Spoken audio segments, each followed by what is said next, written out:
So welcome back. I hope that you have all managed to enjoy this very short break and are ready to continue with the rest of our program. So we have, as you know, planned for a second session, and it will be a session in which we will be zooming out. So if in the first one we have zoomed in as much as we could, and we have tried to see how increasing synergies can be ultimately beneficial for students as well as for companies and higher education institutions, in this session we will take a broader view, and we would look at links between programs and policies. Therefore, the title of the session that relates to joint programming and outreach, both from a program and a policy perspective.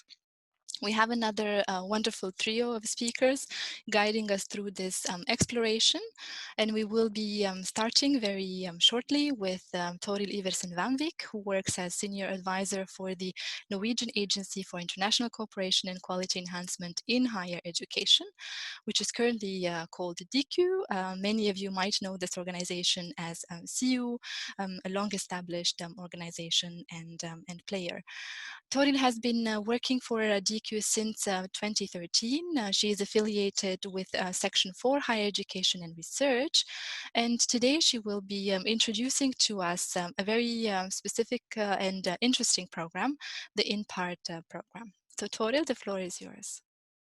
Thank you so much, Irina. And thank you for giving the introduction of the organization. It's a long name, so it's Diku for short. So hi, everyone from Bergen, Norway. It's been such a pleasure to follow the program up to now. And let me also thank Arqus and the member organization for giving us this arena to reflect on policies, policy coherence, action, and results. So I will give a short pitch on the Norwegian program called Partnerships for Excellent Education, Research and Innovation. So it's INPART for short. It's a quite ambitious program established back in 2015 and received a great interest in the Norwegian higher education sector.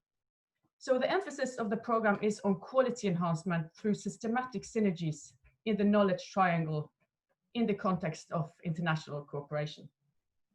The need for the program reflects on some historical features in the Norwegian policy context outlined in the reflection paper. So I will confine this short presentation to three main points. So the goal and concept, main features, and results so far. So before I proceed, I will briefly outline how I understand the knowledge triangle. So I apply a very broad definition with the core elements of education, research, and innovation.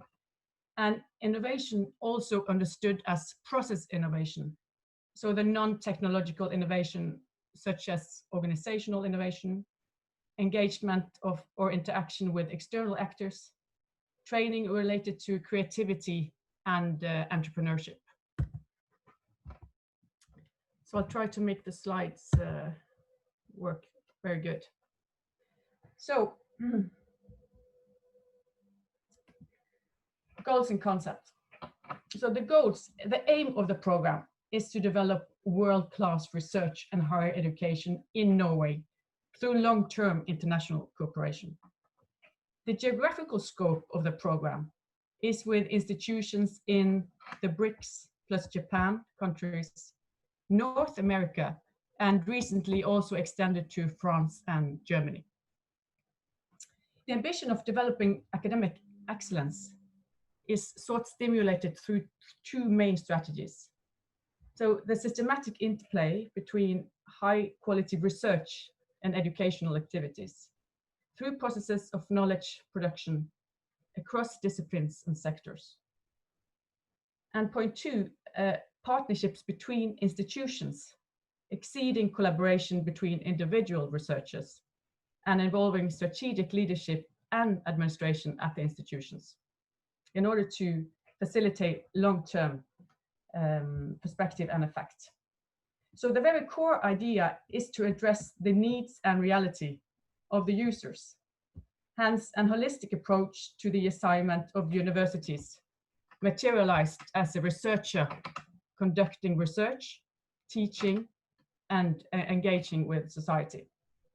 So typical activities are involving students in research activities that might be workshops, seminars, intensive courses, and by developing embedded educational activities, such as integrated courses and joint study programs, and also to further develop the research collaboration through joint publications and applications. So main features. The program was developed and is co-managed, managed jointly by Diku and the Research Council of Norway. So Norway stands out by having only one research council supporting research and research-based innovation across disciplines and sectors. So the whole rationale of the program is that 1 + 1 is more than 2. So the combined power, as referred to in the reflection paper by Arqus. So the program was commissioned and is funded by the Norwegian government. So it was sort of a marching order.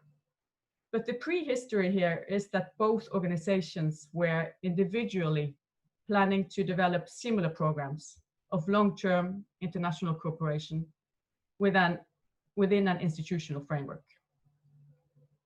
So eligible applicants are universities, university colleges, and research institutes in Norway. The program also applies a pre-qualification mechanism, meaning that eligible applicants must have qualified by already receiving a peer-reviewed researcher and innovation funding from specific sources, for instance, from the EU framework program, Horizon 2020. So the program does not support mere research activities. That's the entry ticket. So results. To develop world-class research and education in Norway is, of course, a long-term goal. I would just like to pinpoint some of the results we see already emerging through internal results reviews and external evaluation. So most of the projects are broad consortia with several partners in both Norway and the partner countries, which are multidisciplinary, cross-sectorial, and Agenda 2030 relevant. Students at master and PhD level are systematically involved in advanced research activities and processes of knowledge production. The projects report on extensive use of student active learning pedagogy and the application of new teaching methods. And we also see integrated courses and a couple of joint degrees. So my last slide, you can see some of the results reported in the survey at the project level. So the most prominently reported is strengthened knowledge base and improved access to complementary academic knowledge, improved network, and improved access to research infrastructure, but also enhanced quality of study programs and enhanced recruitment of students. So let me, ending by listing 3 main points for reflection and further discussion. So the list of results display how international cooperation as a 4th driver for quality enhancement, adding to the synergies in the knowledge triangle, holds the potential to significantly increase the impact and outreach of results. It also displays how benefits for national cooperation through strengthening cooperation between institutions in Norway when engaging in broader international consortia with long-term commitment. And to conclude, when asked a contrafactual questions in an external evaluation, would you have conducted the same cooperation activities without the funding from INPART? A quite high number, 81%, responded no. 15% said yes, we would have conducted, but not to the same extent. And 4% yes, we would have conducted the activities without impact funding. So although there are many methodological issues to take into account when assessing this response, positive response bias for one, I think it gives us an indication of the need for programs enhancing synergies in support of the achievement of related policy goals. I think I end my presentation there. Thank you very much, Torill, for providing us with this very interesting example as well, that I dare say in many respects is for certain a model to be emulated of a truly co-managed program by an educational organization, or an organization with primarily an educational mandate on the one side, and one with a research mandate. I thought it was interesting also to be able to see some of the evidence of what the program has concretely resulted in, of the impact, because as we know, quite often that is an area where we are still lacking very concrete, tangible evidence to prove results. So I thank you very much for your presentation for now. We will come back later with questions and comments to your example, but let us first move on to hear from our second speaker in this session, who is Karla Zimanova, working as a Deputy Director for SAIA, which stands for the Slovak Academic Information Agency. SAIA has been a Deputy Director at SAIA since 2009, has a very diverse expertise, and a lot of this expertise has to do with working with supporting researchers and with the coordination of the Euraxis Slovakia network. So SAIA and Karla, the floor is yours. Thank you, Irina, for introducing me. I would also like to thank ACA for this opportunity to present our institutional experience. SAIA is an NGO organization. It is a mobility funding agency. We manage various scholarship programs. We are an ACA member organization, but we are not an Erasmus Plus national agency. Among our scholarship programs, the most important is the National Scholarship Program of Slovak Republic, which has both components, incoming and outgoing mobility. Then we are in charge of, for instance, CPUS program, Action Austria Slovakia, and in charge of bilateral intergovernmental agreements. We are part of a pan-European Euraxis network and provide counseling services in mobility and career matters. We have 30 years of experience with internationalization of education and research, but we are rather a small organization with staff less than 20 people, but having offices in 5 Slovak towns. In the graph, you can see scholarship holders data covering last 5 years. All the scholarships have prevailing outgoing mobility flow, except for the National Scholarship Program of Slovak Republic, which will be in the center of our attention in a couple of minutes. It supports both incoming and outgoing mobility, as I have said, of students for 1 to 2 semesters, but also mobility of PhD students, researchers, university teachers, lasting typically from 1 to 10 months, with application submission deadline twice a year. This is the next slide. When talking about intra-institutional synergies, it is natural for us to carry out activities and have both students, teachers, and researchers as a target group. As an organization, we promote studying and research in Slovakia, typically at several international fairs per year. We participated in 41 of them over the last 10 years.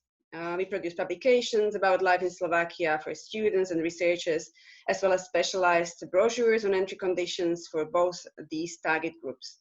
We administer several websites and social media profiles on a scholarship and grants database, which is also targeted for students, teachers, researchers, but also for other target groups, but to a limited extent. But in order to provide a full package, besides scholarships, we are, thanks to being a member of Euraxis network, able to provide complex information services to both students, PhD students, and researchers, addressing, for example, visa and residence permit, health insurance, working while studying, and other practical issues. It turns out as an advantage, especially at international fairs, where visitors also keep asking questions like that. Moreover, we also organize tours of Slovak university towns, so while the international students and teachers and researchers are already in Slovakia.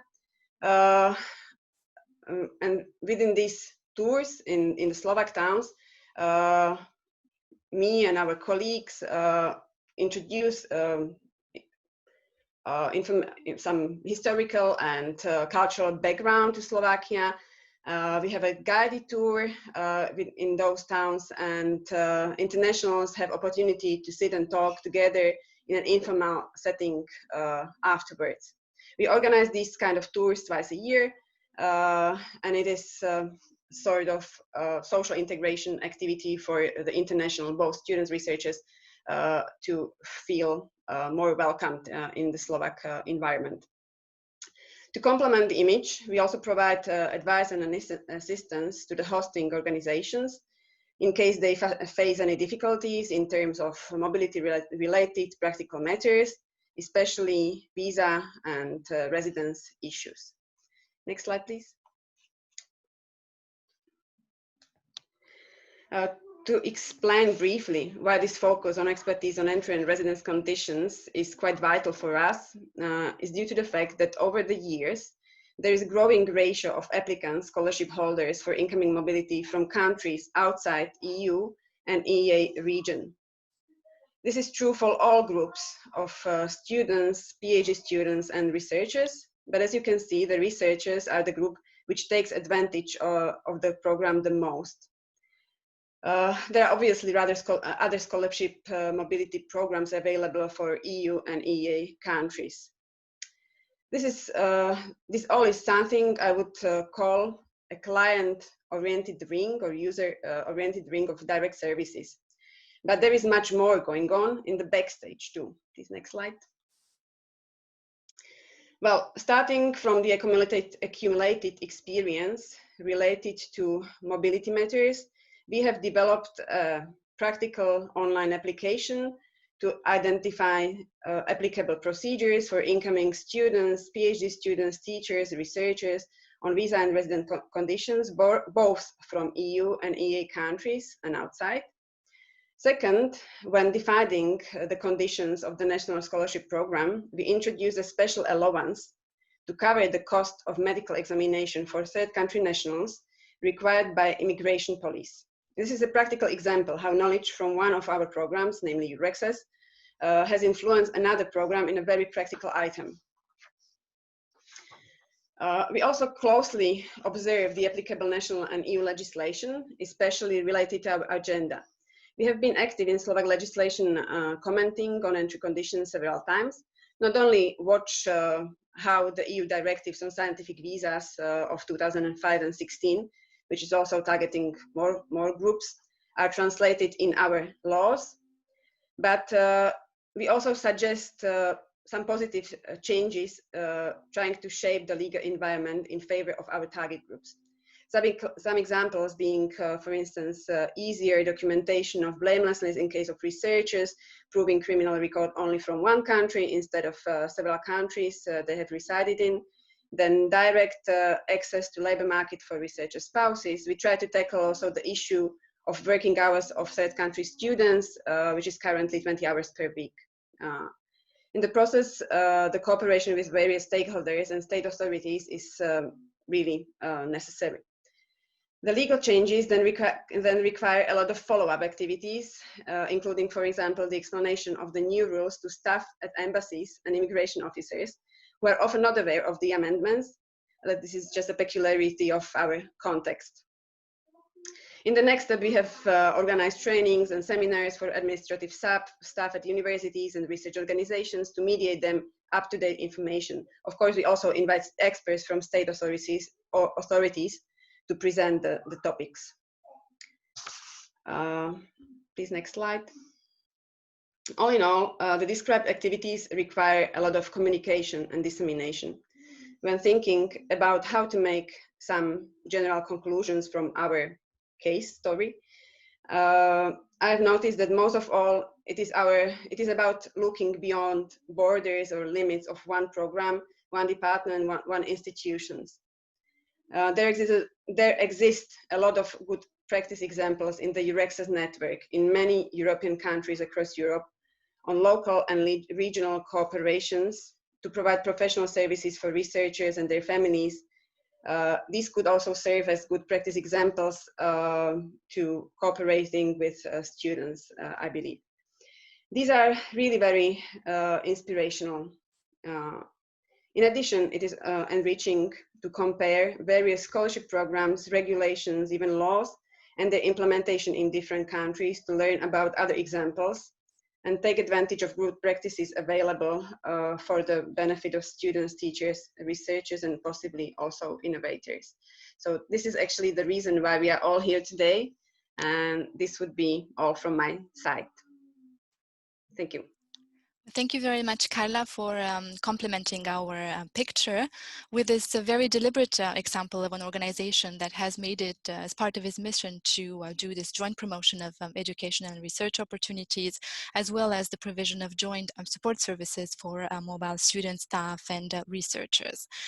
Now let us move to the third presentation in the session, and that will be delivered by Fernando Galàn, who is Consortium Manager for the Arqus European University Alliance, and you will have guessed from the name, of course, this is the second university alliance that we have represented in the program today.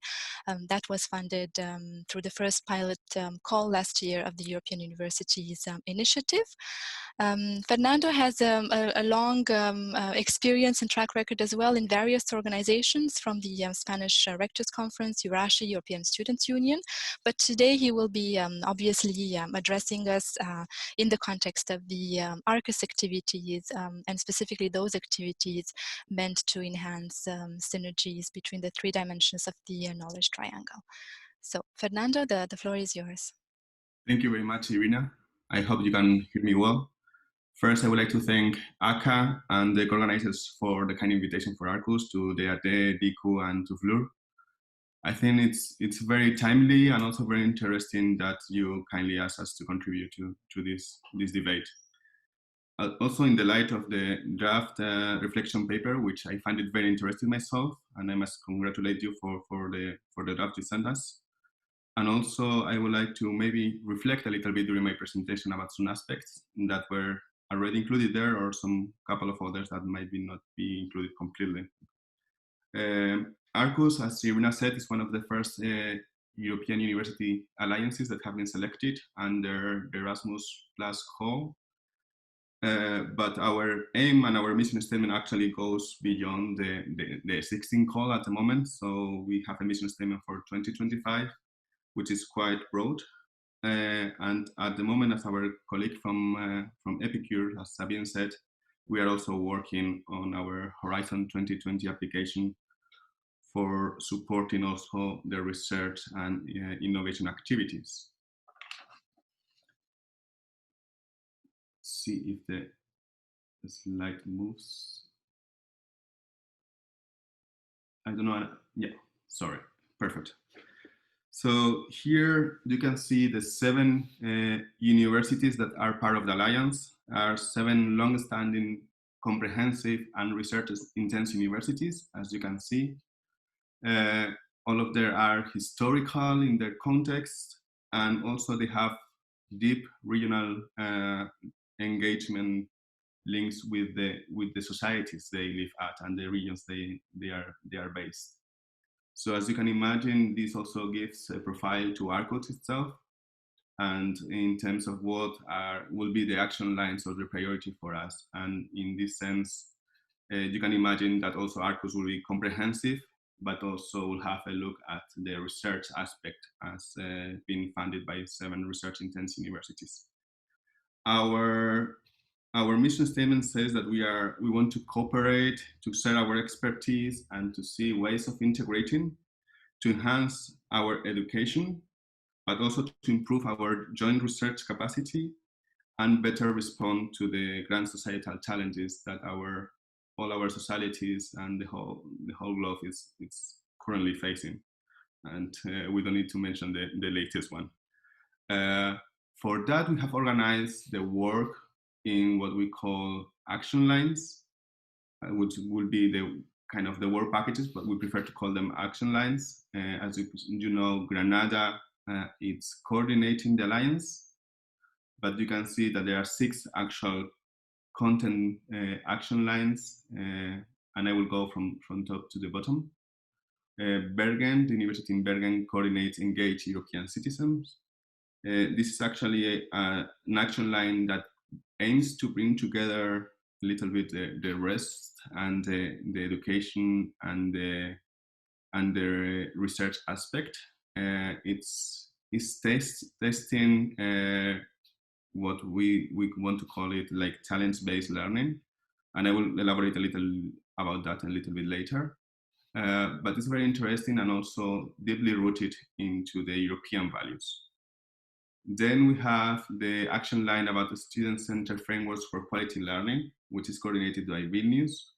And that's a lot about mobility and integrating mobility. We have Arqus open agreement already working, but also about developing joint programs and also about pedagogical development for our teaching staff. So it's a bit comprehensive in the sense of what it aims, but also have a very clear piloting in terms of 3 first joint programs and also some pedagogical training as such. The next action line that you see in your screens is coordinated by Leipzig University, and it's about multilingualism and multiculturalism, because we are 7 universities that use 6 different mother tongues, plus English as a lingua franca, but also coming from different cultural backgrounds. And we really believe that these differences between us are a strength, and we want actually to foster it further and to make it clear also for Arqus itself. Then the next one that you see on the screen, it's widening access, inclusion and diversity, and it's coordinated by Università degli Studi di Padova. And you can imagine that is also an important aspect, and it's also very interlinked to the rest, like not only for the students, but also issues as gender participation in the academic careers, issues about inclusion of refugees, recognition of prior learning. So there are many issues there that also interlink with the rest of the action lines. The next one you see, it's entrepreneurial university and regional engagement. As I said at the beginning, defining the profile of the universities that are members of Arqus. This is very important for us. And we want to make sure that also we bring together to Arqus our regions and our business sector, our civil society, our public administrations to discuss some of the challenges they are facing, exchanging some of the experience, etc. And last but not least, you will see that Graz University, it's coordinating an action line focused on research support and early stage researchers development. So as you can imagine, this is quite comprehensive. It is based, the leadership, it is based on the strengths of the different universities. And I would like just to quickly discuss about the topic of the seminar, which is like, maybe knowledge is a triangle, but universities might have also a different shape. We have to think that, as I said, Arqus, even though this being funded by a call under Erasmus, we thought that it was important already to have an important dimension for research and the links with education. And that was done already at the time that we didn't know if there will be or when will be a Horizon call. It follows our profile as universities, but also this triangle has to be complemented by other aspects or principles or even values, as I said, in terms of widening access, valuing our culture, or testing this this challenge-based inter and multidisciplinary education.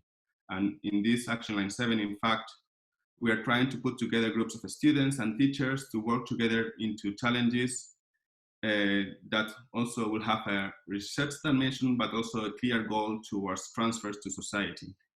And my reflections lastly will be that for our profile of universities, it's very difficult to draw a line between the different dimensions, and that they are complemented also with other aspects. Most of our teaching staff also do research and transfer activities, and we have seen that evaluating them for their professional career development, it's difficult, but we are also trying that to do in Arqus to test different approaches for assessment of staff. Rankings has been in the discussion for a very long time, and I will not stop here, but you know already discussions about the different aspects and how important are the rankings about research, but not so relevant the rest. And if we can actually talk about synergies between funding programs, when there is not permeability between both pillars, you can have very interesting complementary funding programs, but if they don't talk to each other, if they are not able to be integrated and interlinked, it still keeps a huge divide between the different actions.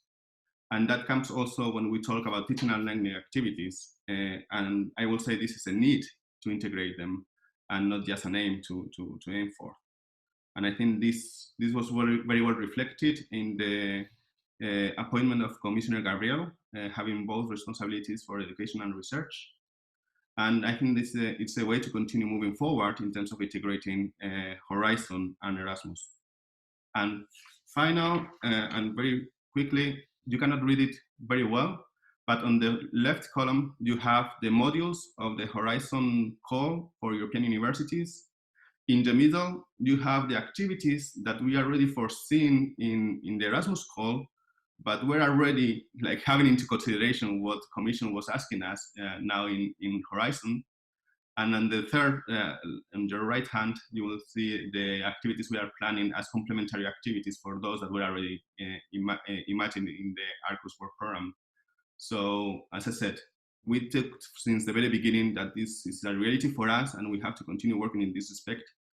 And we aim that also future funding programs and policy developments also go in these lines, that we cannot establish clear divides between education, research, and innovation.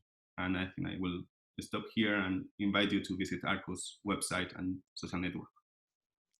Thank you very much, Fernando. Beyond clearly showing us this innovative approach in the Arqus network on the topic under discussion today, also for reminding us that indeed in real life, within the university life, it is not really possible quite often to draw a distinct line between education and research activities. Activities are often intertwined, but that doesn't mean, of course, that synergies can't be further enhanced. Thanks also for reminding us of the broader context, and you've emphasized in your presentation about the need to contribute and respond more progressively to the grand societal challenges, which also is an element emphasized in our reflection paper, particularly through examples we have featured there that link to the Sustainable Development Goals and to the UN 2030 agenda. Now we have a few moments left for questions and answers, so I would like to warmly invite you to join me again in addressing some of the questions that were raised by our attendees. And the first set of questions relate to Torill's presentation. And Torill, first couple of questions have to do with the eligibility of taking part in the Part program. And there was a specific interest of whether, for example, higher education institutions from Israel or from Portugal can be specifically engaged within the program. And then a very important practical question related to the next call for the Part program and when that specifically is foreseen. Mm-hmm. Thank you so much for these two questions.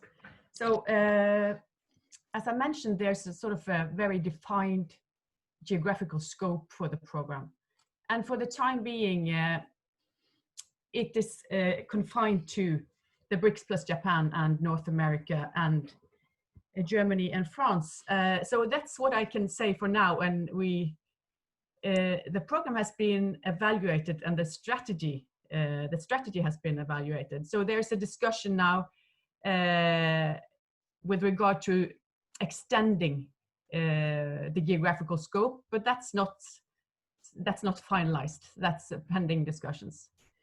So, and would you be able to say when it's likely that the conversation or the decision will be taken on the expansion?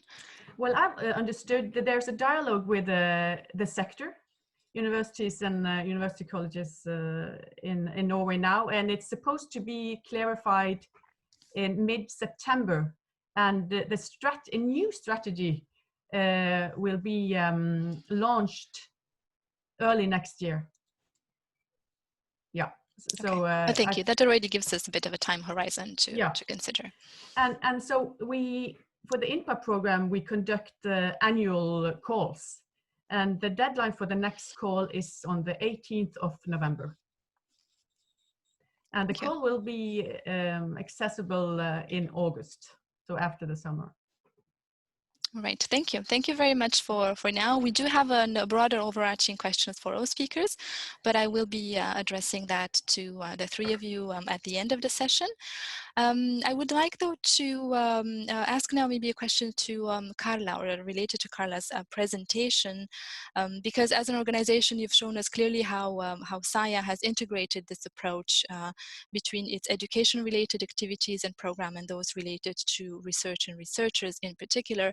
Well, many organizations have this dual mission or cover both set of activities, but this integration, as closely as you've shown us, does not necessarily happen by default. So if you are to reflect on SAIA's experience, can you maybe point to some of the factors that have enabled for this integrated approach, both in terms of promotion and support services? Actually, in our conditions, this was rather natural activity, because since working in a really small scale, we know about each other's activities. And as I mentioned, the communication is really on daily basis about our program. So it's really natural to think about the synergies. Actually, in working in a small scale basis, it's really a necessity to use synergies between the programs in order to be able to deliver all the activities in best quality available. So this actually win-win situation that we provide both activities for students and researchers and interconnecting them together. Yep. Thank you. Thank you very much, Karla, for the response. Let me then address now the question to all of you, a joint question related to the role of mobility and how you see the role of mobility in building bridges between the world of higher education on the one hand and the research and innovation activities. And the colleague raising this question asks us if you can reflect on that based on your own experiences and programs from your organizations. And well, I don't know who wants to start. Maybe we can start with Fernando, whom we haven't heard of yet from in this Q&A session. Well, I think internationalization is at the core and at the heart of Arqus, and therefore also mobilities play a very important role on what we are trying to do. And what we have seen is, like, normally the relations between institutions have been channeled through the international relations offices. And this opportunity is allowing us to bring together the different units from the different universities without having to go through that channel. And that's a huge learning experience to get the colleagues in touch. And actually it's working very well. And having these researchers, having the staff being mobile, it's actually something that is being appreciated. We hope we can foster it further in the future, because so far we had just a little bit of a start time and then the coronavirus came in. But we aim, and our vision will be to have people, staff that could be assigned to different entities, that could work in different universities. So that will also foster a little bit this aim. Well, thank you. And I take it from that that you might mean also it's indispensable, right, to a certain extent for collaboration and for the enhancement of synergies. Let's now give the floor also to Torill and say see if she agrees or has any additional points to make on this question. So student mobility is absolutely a very important part of INPART. And we see from the results that students at master and PhD level is systematically involved in high-end research and in the projects. And when it comes to sort of reaching a balance of researcher and students mobility, we see that there's 0.9 students per researcher in the program. So it's absolutely a target group for the program. Thank you. Thank you very much for the addition. And then let's hear from Karla, last but not least, on this topic in question.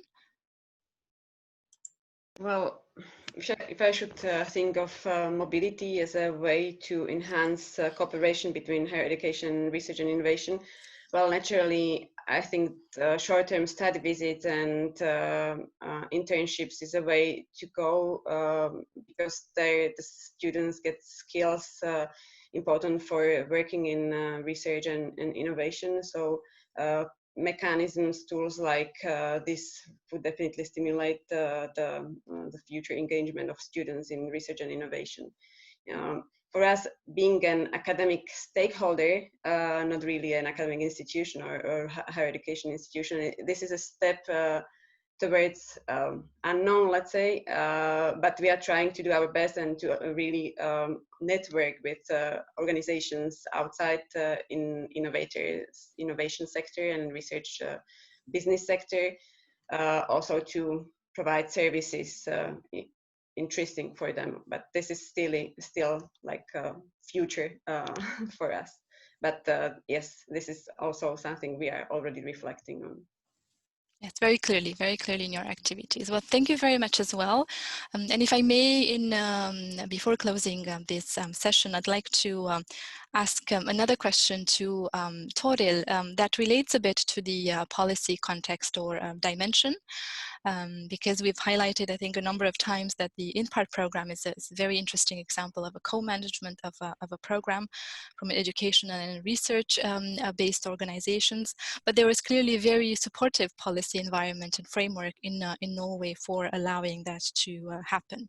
Well, if you are to reflect on the experience you have had in Norway, do you think it would have been possible to have such an integrated approach and program had the policy environment, the policy framework not been so supportive?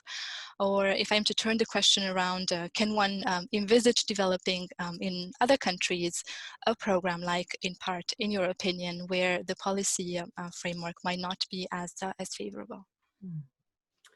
Thank you again, very pertinent question. And I think Norway, like many other European countries, have had institutional setups favoring links between research and innovation, and the education being sort of locked in a different logic of quality assurance and more standardization. And so there's been a shift in policy in recent years, and this program is sort of the epicenter, one of the epicenters of this change. And I think that we should all enhance cross-program thinking and cross-policy thinking, as the ACA president referred to in the introduction. But I mentioned also that this program is commissioned by the government, and that the organization had individually planned similar programs. So actually, it's been sort of a mix of bottom-up and help from the government. I think the government need to be instrumental and sort of not birth control, but facilitating actually the implementation of policies in order to to change the logic of the organizations in the sector. So I think it is maturing now as we have more examples. We see the benefits, we have the demand from the sector. So it might be sort of, the Norwegian context has been, is of course very much related to policies in Europe. So I think it should be feasible to transfer this with a mix of governmental instruction and the demand from the sector. So yes, we need to facilitate the cross-program thinking. Thank you. Thank you very much for your answer and this reflection on what might be transferable in other contexts, and of course under which circumstances. You've highlighted the role of government, which I think is indeed a very important one, and we see that very clearly articulated at the moment in the wider conversation about enhancement synergies by other stakeholder organizations, and particularly in policy development related to the European research area, upcoming communication, and also the European education area. But that is something we will be discussing in the next panel. And now I would like to warmly thank you again very much, Torill, very much Stefan and Karla for the input in this session.